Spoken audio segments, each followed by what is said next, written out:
Hello everyone! Welcome back to my channel!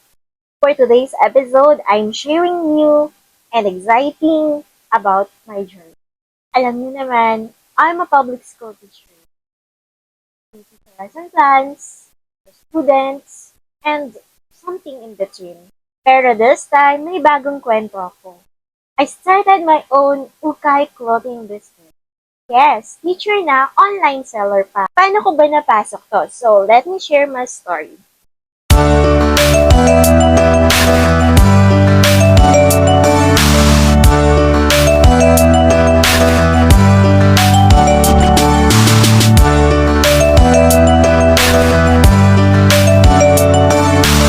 So, it started 2 months ago.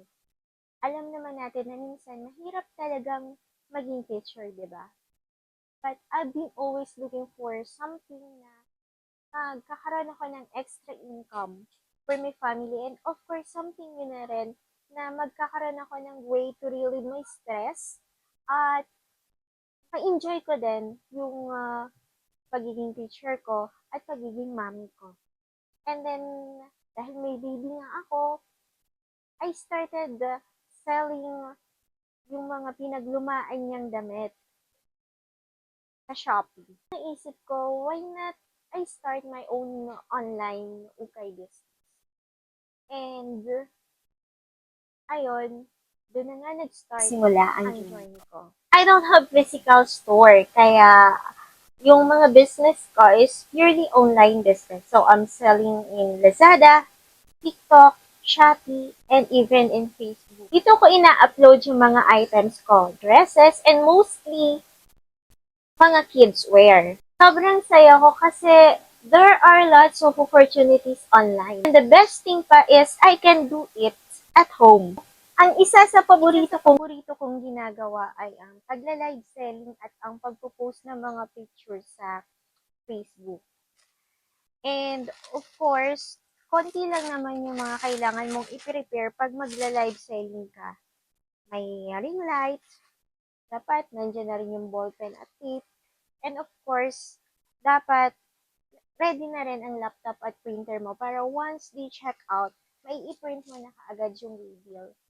And another thing, kung nagbebenta ka, para ka din nagtuturo online. Or habang nagbebenta ka, para ka din nagtuturo sa classroom. Kasi nagpe-present ka, nagdi-discuss ka, and at the same time, nakikipagkwentuhan ka sa mga viewers mo.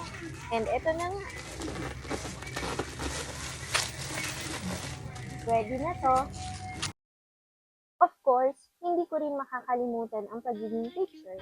Balancing teaching and selling isn't easy. Pero, napagkakasya naman sa oras. Minsan, nakakapagod, pero fulfilling. Lalo na kapag may students kang natutulungan at ibang tao na rin. And at the same time, nakikita mo rin na unti-unting lumalago ang buhay. And that's my story, everyone. From chalkboard to ukay queen. Hindi madaling pagsabayin ang pagiging teacher at online seller. But, I'm enjoying the process. Kaya kayo, kung may gusto din ko yung simulan, whether it's a small business or something new na alam nyo na pwedeng mag-enjoy kayo, go for it. Don't be afraid. Thank you for watching this episode. Maraming salamat, everyone. Do not forget to like, share, and subscribe to my channel.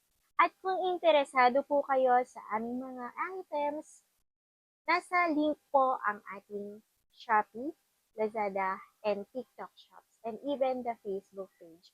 Maraming salamat po muli. God bless us all po.